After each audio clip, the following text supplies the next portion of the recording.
Другий ранок масштабної війни. О 4 годині російські сили Gerak invasi Rusia ke Ukraina semakin agresif.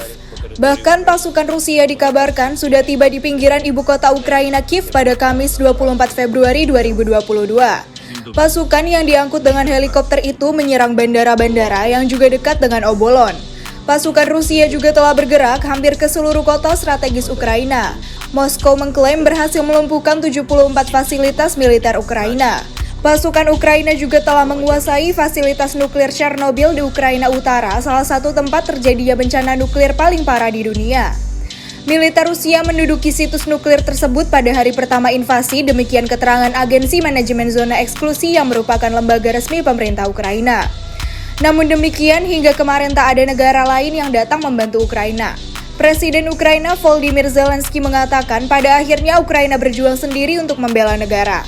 Ia menambahkan, hingga saat ini tak seorang pun menjamin bahwa Ukraina akan menjadi anggota NATO. Walaupun alasan tersebut dijadikan Rusia sebagai dalih akan tindakannya.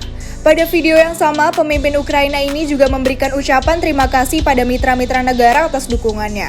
Namun Zelensky menganggap dukungan kepada Ukraina berupa penjatuhan sanksi-sanksi kepada Rusia masih belum cukup dan sepadan dengan dampak yang mereka rasakan.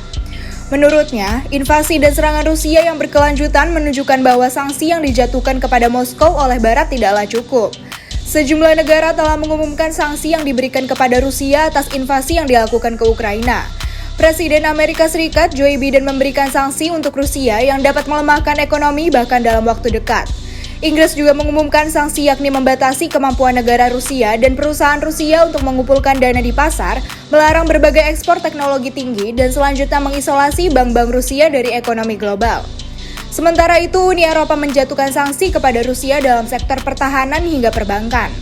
Presiden Komisi Uni Eropa von der Leyen berjanji akan membekukan aset Rusia di Uni Eropa dan menghentikan akses bank Rusia ke pasar keuangan Eropa. Sanksi baru juga ditargetkan pada sektor finansial, energi, transportasi, kebijakan visa, kontrol ekspor, dan larangan pembiayaan ekspor di Rusia. Всім добрий вечір.